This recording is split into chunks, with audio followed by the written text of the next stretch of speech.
Hi, I'm Nick. And I'm Roy. Welcome to a very special podcast dedicated to the memory of the fallen soldiers of both the United States of America and Canada. Normally on our podcast, we get silly and with totally useless information, but today we put that stuff aside and we get totally serious as we pay tribute to those who sacrificed their lives to ensure our freedom. On the 11th hour of the 11th day of the 11th month, we take time out to recognize the sacrifice made by our brave veterans. We pay homage to a special group of people, a group that puts country above self, a group that believes that their country, their family, and their flag are so important that they're willing to sacrifice themselves. This group shares a special courage and calling that make it possible for us to wake up every day and enjoy the amazing comforts of a free land. They're more than a symbol of freedom. They are brothers and sisters, husbands and wives, sons and daughters. They have earned our respect and admiration, and no matter what branch they have served, their dedication is a testament to being the best a person can be. They truly are the few and the proud. They are our heroes. They are our glorious veterans. At this time, let's honor our two countries by playing the national anthems. First up, the Star Spangled Banner as performed by the U.S. Marine Band.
Every time I hear the Star Spangled Banner, it sends chills down my spine, especially at like important sporting events and things like that. But today's show is about the veterans, and that's when the Star Spangled Banner really means something to me. It's funny because we actually flipped a coin to find out what anthem would go first, "O Canada" or the Star Spangled Banner, and I won. So the Star Spangled Banner went first, and "O Canada" will come second. Sorry, guys. Was it a Canadian coin or was it a U.S. quarter? It was a U.S. quarter. I'm going to say some interesting things about the Star Spangled Banner. It was written in 1814. It was not written as a song, it was written as a poem called The Defense of Fort McHenry. And it was written by Francis Scott Key. He was a writer at the time, and he was actually on board a British ship when he wrote the defense of Fort McKinley, which would become the Star Spangled Banner. The reason he was on the ship was he was involved in a process. They were trying to get back a prisoner of war in a swap, and he was negotiating that.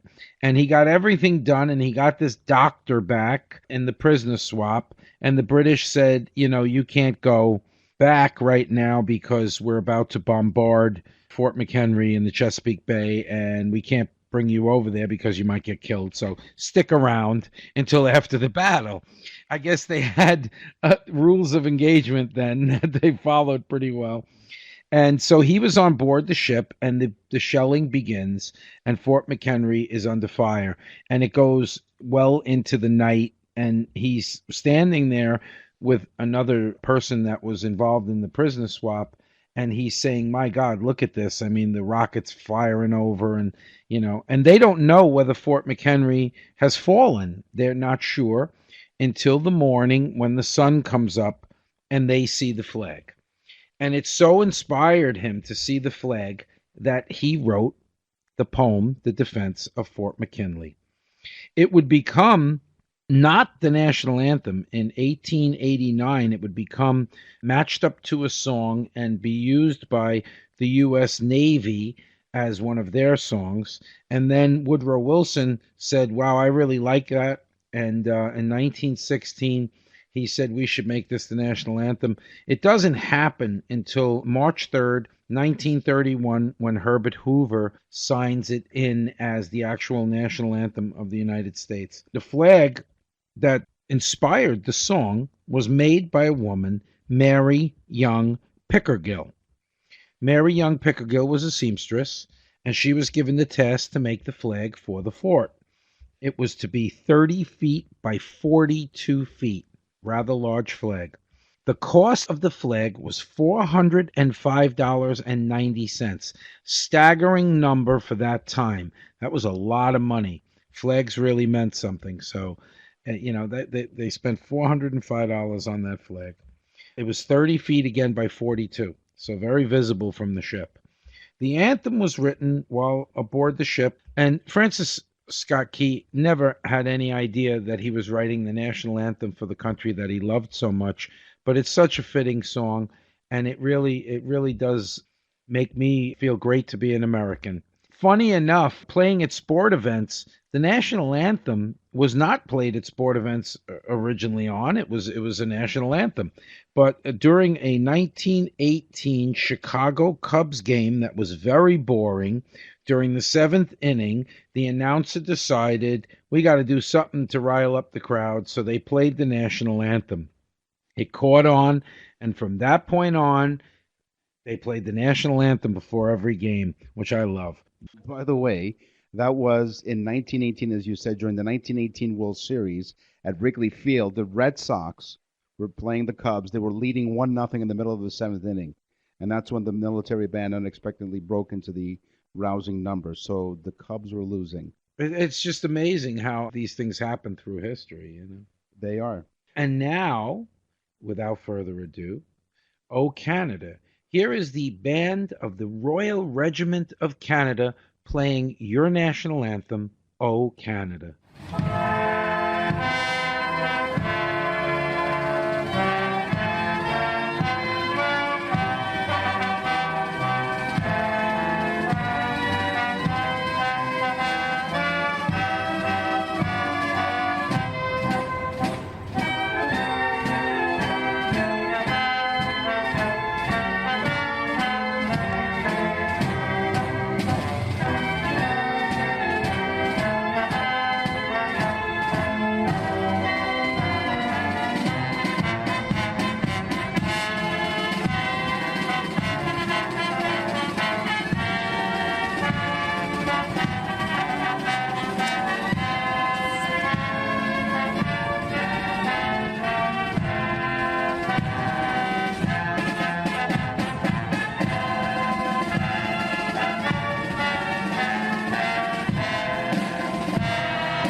Yeah, I get that same feeling too every time I hear the Canadian national anthem. It truly is an inspiring number. It also has some great history, but did you know that Canada has not one but two anthems? And I will explain. O Canada is the anthem you hear most familiar, as you just heard now, but you'll hear it at sporting events. How did O Canada become the national anthem? Well, this gentleman known as Canada's national musician, Calixa Lavalier, was asked to compose the music for a poem, another poet, written by Adolphe Basile Rothier. Lavalier was a French-Canadian-American musician, so he's French and Canadian and American, so he had three countries to deal with, and a Union Army band musician during the American Civil War. The song was to be performed in honor of the National Congress of the French Canadian on June 24, 1880. Government officials had first thought of holding a competition for a national hymn, but by January, the committee in charge decided there wasn't enough time, so the lieutenant governor of Quebec commissioned the judge to write a hymn and have Lavalier to compose the music. He made several drafts, Before the song we know today was greeted with enthusiasm by his musical friends, he was sharing it back then, way before social media. It is said that in his excitement, Lavalier rushed to show his music to the lieutenant governor without even stopping to sign the manuscript. "O Canada" became the national anthem of Canada on July 1st, 1980, on Canada Day, where "God Save the Queen," there's that second anthem, "God Save the Queen" remains the royal anthem of Canada. But a slight alteration to the English lyrics was made in 2018, changing the lyric "in all thy sons command" to "in all of us command," to be all inclusive. But the original French lyrics and music, however, have remained unchanged since 1980. Wow, 1980. Yeah, That's not that long ago. it's not. We are a very young nation. Yes, we were in high school. Yes. We were finishing high school. You're listening to the November 11th special podcast with Nick and Roy. I wanted to talk about heroes. And I mean, there are a whole bunch of heroes you can name, Patton, and you can name generals. And there's Alvin York. He was considered World War One's greatest hero. Sergeant York. They made movies about him. I wanted to talk about somebody that is a hero that most people have never heard his name. And his name was Henry Johnson. He was one of the famed members of the African American Harlem Fighters. His heroic act earned him the Croix de Guerre, which is France's highest military honor. He was over in Europe fighting in France in World War One, and he eventually gets a Purple Heart in the United States, but it's not until 2003 that he is awarded the Purple Heart. His battalion of men, the Harlem Fighters, were pinned down by the Germans, and they were all getting killed, and he was one of the only ones left, and most of his troops were either dead or wounded, and he wanted to help save them, so he fights on. He uses his weapon to shoot the enemy. When the gun jams, he uses the weapon as a club until the gun breaks into pieces. Then he pulls out a knife and uses the knife on the enemy until they eventually fall back because they said, "This guy is just unbelievable." That, to me, is the ultimate bravery. The fact that he saved some of his brothers in arms that day, and just the sheer will to want to help others and be there and the cause. Henry Johnson was an amazing guy, and he should be looked at and revered for his unbelievable bravery. So, The Last Post is often played here in Canada, and at the time when soldiers didn't have wristwatches, they had to be regulated to camp. So they had to have a trumpet call or a bugle call to tell them when to get up, when to have their meals, when to fetch the post, when to get on parade, when to go to bed, and all other things throughout the day. Well, the soldiers' day started with their call of reveille and came to a close with the first post. This indicated that the duty officer was commencing his inspection of the sentry posts on the perimeter of the camp. The inspection would take about 30 minutes, and at the end they sounded the last post, the name referring simply to the fact that the final sentry post had been inspected. For decades, this was the sole use of the call, a signal that the camp was now secure for the night and closed till morning. It wasn't until the 1850s that another role began to emerge. It was an era when many military bandsmen and most bandmasters were civilians, and they were under no obligation to accompany their regiments on overseas postings. So when a soldier died in a foreign land, they often had no music available to accompany him on his final journey. And necessity, being the mother of invention, a new custom arose of charging the regiment bugler to sound the last post over the grave.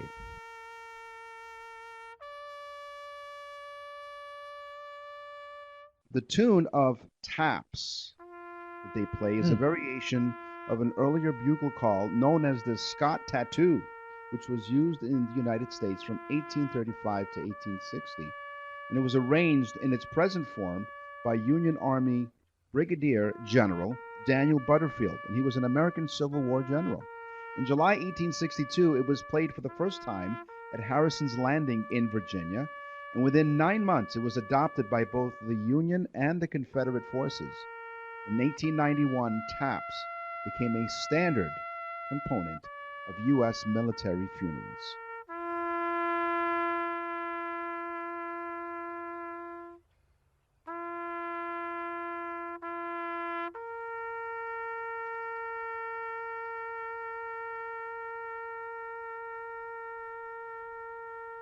You're listening to the November 11th special podcast with Nick and Roy. The U.S. Army is actually older than the United States itself. All right. And yeah, when I saw that, I was like, I'm intrigued. You got me. At the outset of the Revolutionary War against the British, colonial rebels had no access to a standing army. Up until that point, individual colonies had protected their interests through like militias, which were little more than a bunch of haphazard men with pitchforks and guns and, just banding together for a town. So on April 23rd, 1775, in order to prepare for a full-blown military engagement with the British, the Massachusetts Provincial Congress called for an organized colonial army of 26 regiments. It was the first formalized authorization of a continental army. Later, this authorization would be further ratified by the Second Continental Congress on June 14th, 1775, which is actually the date that is celebrated as U.S. Armed Forces till this day. So, they're older than the country itself. Music, the music of our veterans. And we can't talk about the music of armies and the music of the nations without talking about John Philip Sousa. John Philip Sousa was an American composer who's known as the greatest writer of military marches and songs. Some of his amazing works are the Stars and Stripes Forever and the March of the Marine Corps. He led the Naval Reserve Band in World War I, and after World War I, he then leads the John Sousa Band for the rest of his life. He would tour the country and go overseas and play his marches for people. You really should go on to the internet and do a Wikipedia search on John Philip Sousa to realize how many marches this man wrote. He really did in his time. He was 77 when he died in 1932. And although he's known for writing all those great marches, he also wrote operettas. His life and music continue on today, not just in music, but in the Philip Sousa Scholarship, which is across the country, giving scholarships out for the arts, for young people. So, we really do have to give it up to John Philip Sousa, great American composer, but also the Sousa Foundation, which does a hell of a lot for kids today, and just a great story. It is, and anybody who's witnessed any parade and the marching bands, what music are they playing? The music of John Philip Sousa. While you're on the YouTube channel, by the way, on the Nick and Roy YouTube channel, while you're there, you might as well type in John Philip Sousa and you'll hear exactly what we're talking about. The Army. That's pretty interesting. We've often heard when the flag is at half staff or half mast, a lot of people interchange the two, but they are very, very different. And here's how. When a flag is flown half staff, it signifies a mournful salute, often for fallen soldiers, police officers, or other service members. It refers to a flag flown below the top of the flagpole, usually about halfway to the top, half staff. Half mast refers to flags on ships or naval bases. These are the only places where flags are flown on something called a mast. A mast is a tall beam on many ships in which a sail or other navigational equipment may be secured. Since masts are only found on ships and naval bases, it makes sense that the term half-mast would only be used in these instances. So half-mast out at sea, half-staff on land. Cool. I did not know that. America has a fairly long and consistent tradition of electing veterans to the highest office in the land. Of the 45 men to be elected as President of the United States, 32 of them have served in the military in some capacity. 15 presidents served in the Army or the Army Reserves. 9 of them served in state militias. 6 served in the Navy or Naval Reserve, and 2 served in the original Continental Army. That's a pretty interesting fact. You're listening to the November 11th special podcast with Nick and Roy. In Flanders Fields is a very popular poem up here, especially on Remembrance Day. It is we call it Remembrance Day up here in Canada. You call it Veterans Day on November 11th, but the result is still the same. We honor all of those who have given their lives for our freedoms. The poppy traces its origin as an international symbol of fallen soldiers to the battlefields of Western Europe, where poppies grew wild during the First World War. When the fighting ended, poppies sprang up over the graves of the dead. It was Canadian battlefield surgeon Lieutenant Colonel John McCrae who immortalized the poppy as a memorial to the fallen in his poem, In Flanders Fields. On May 2nd, 1915, McCrae's friend, Lieutenant Alexis Helmer, was killed in action and buried in a makeshift grave. Wild poppies were already beginning to bloom between the crosses marking the many graves, and he was inspired to write In Flanders Fields the next day. And so here is In Flanders Fields, the beautiful poem that's recited every November 11th. In Flanders fields the poppies blow, between the crosses row on row that mark our place. And in the sky the larks, still bravely singing, fly, scarce heard amid the guns below. We are the dead. Short days ago we lived, felt dawn, saw sunset glow, loved and were loved. And now we lie in Flanders fields. Take up our quarrel with the foe. To you from failing hands we throw the torch. Be yours to hold it high. If ye break faith with us who die, we shall not sleep, though poppies grow in Flanders fields. That was beautiful. It's a beautiful poem. It is. And you can understand why they recite it every November 11th, because it truly, truly does say a lot about how we feel about our veterans. Yeah, yeah. I'm going to give you something a little bit lighter. The military, actually, if you look at the military outfits, they have Velcro on them now. Instead of sewing the patches on, they have a Velcro, and they've invented a silent version of Velcro, which they put the patches on with. And if you rip it off, it makes 95% less noise than regular Velcro. However, all good things are not always so great. They're replacing the Velcro now again with buttons, because the buttons are as silent and are not affected by the mud. So they found out, I guess, that the patches were falling off, and then you don't know who the hell's what the person's name is. Interesting stuff. Another thing that happened that's really amazing, and this happened organically, when soldiers who were killed in Afghanistan, most recent wars, they came back to Canada for the last time, their remains were sent to the coroner's office in downtown Toronto. There is a 172-kilometer or 107-mile drive along the stretch of road that's commonly referred to as Highway 401 that leads to the coroner's office. Along the route, in a powerful tribute and display of gratitude, residents, police officers, and firefighters gathered along the overpasses on the route to salute and wave flags for the fallen soldiers as the motorcade went by.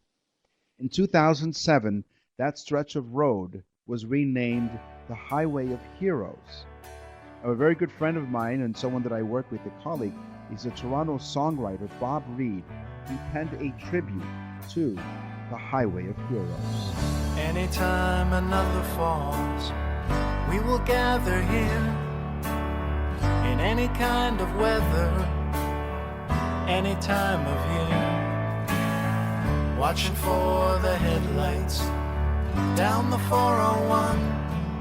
Respect and dedication for our bravest ones. Hearts filled with sorrow and with pride as the fallen pass below on the final ride. Along the highway of heroes we stand in a show of gratitude from right across the land, standing on the bridges faithfully, because you keep our true north strong and free.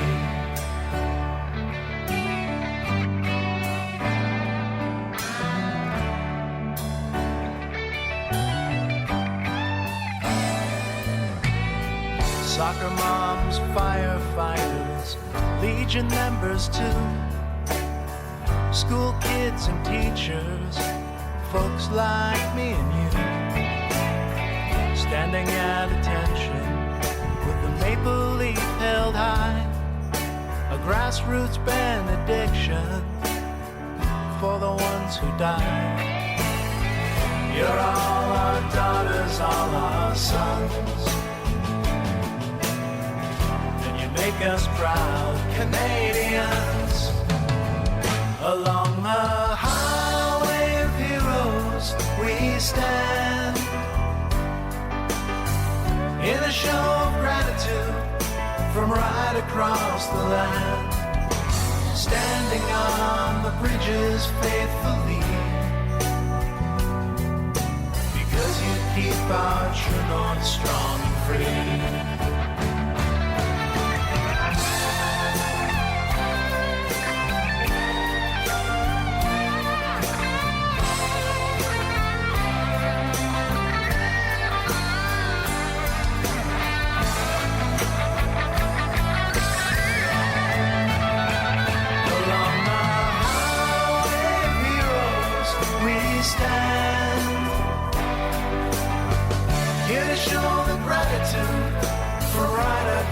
This land, up here on the bridges we will be, because you keep our true north strong and free. Now it's our turn to stand, it's our turn to stand, it's our turn to stand on guard for thee.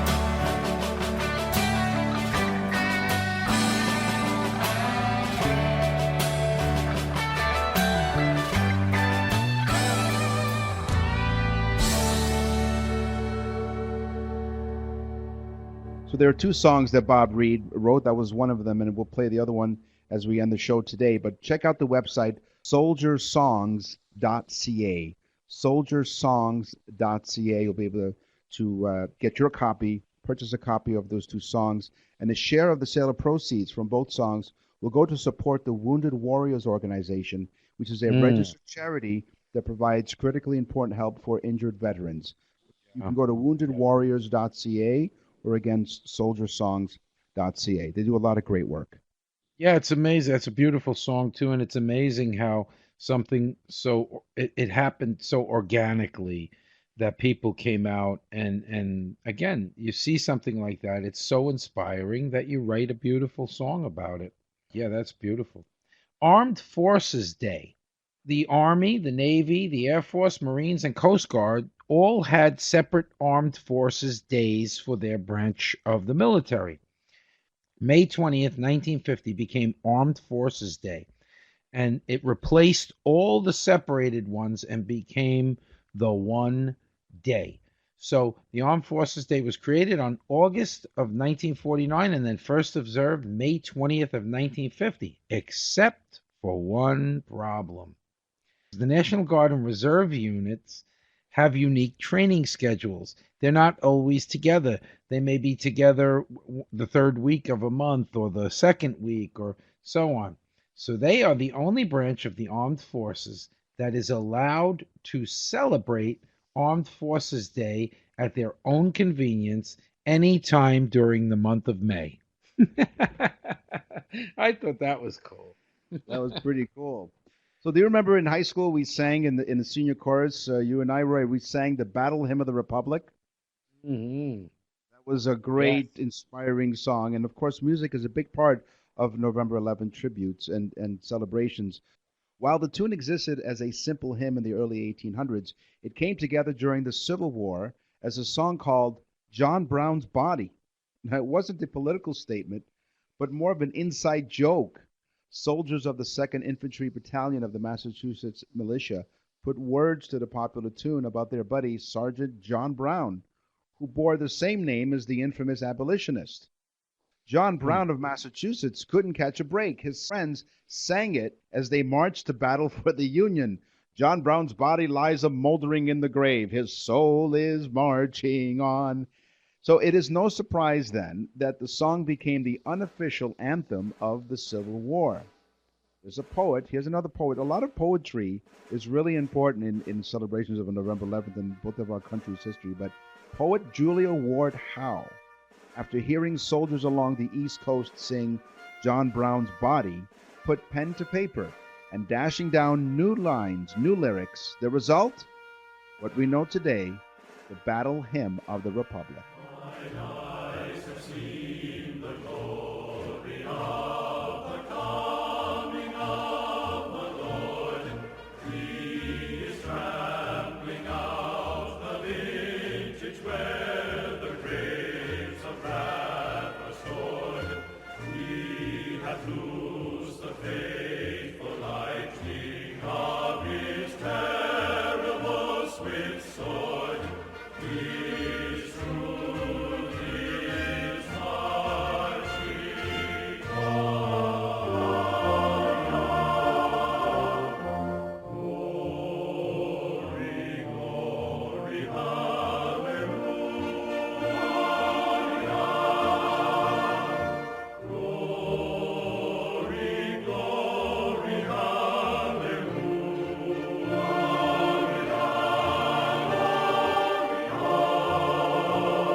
Was I right?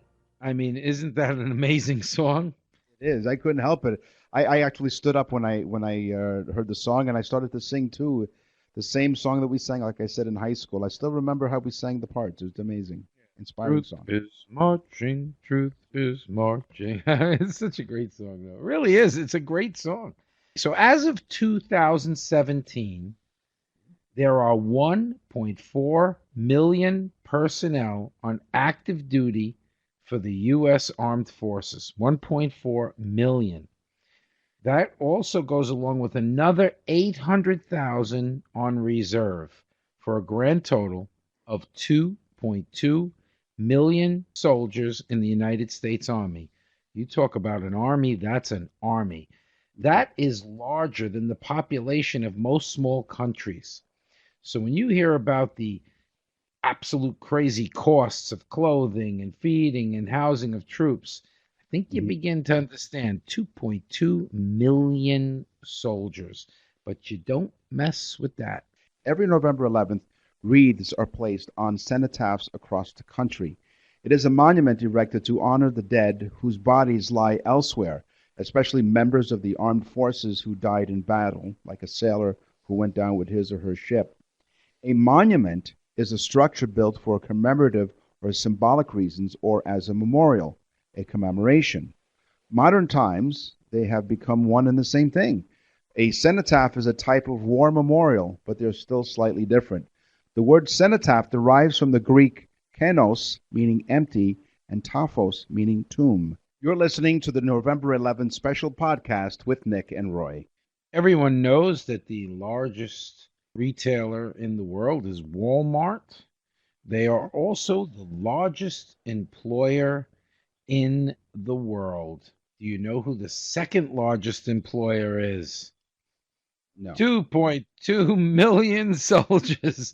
Yes, the United States Army is the second largest employer in the world. In closing, for our tribute to the veterans, Nick and I would like to show our true gratitude to all of our armed forces and everyone that serves and contributes to the well-being of our troops. America and Canada both share a very special bond. We are one continent, a land separated only by a border.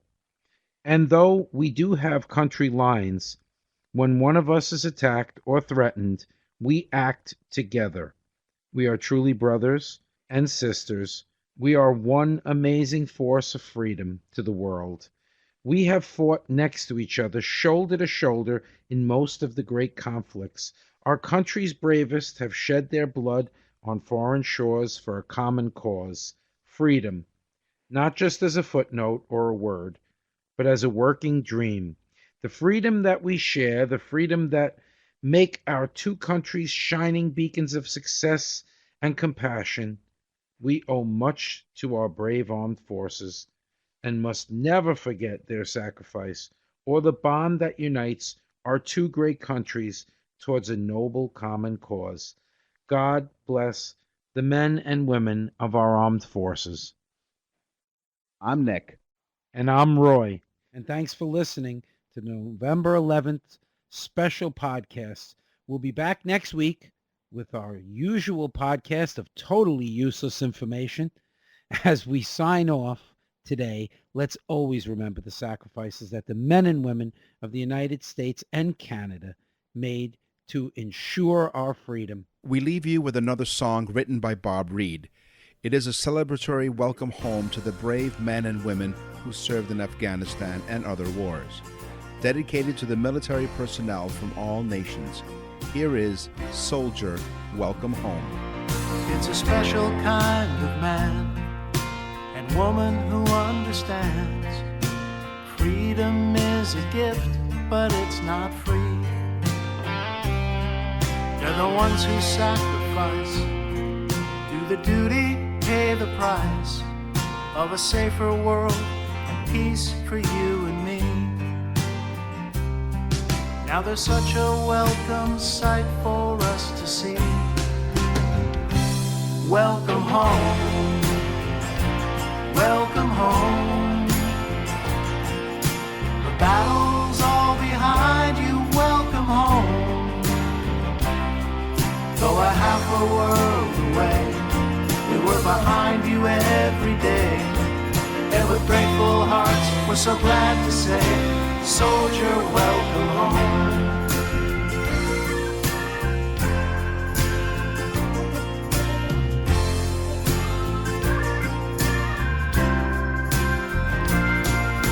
Elected leaders rule, keep the children safe at school.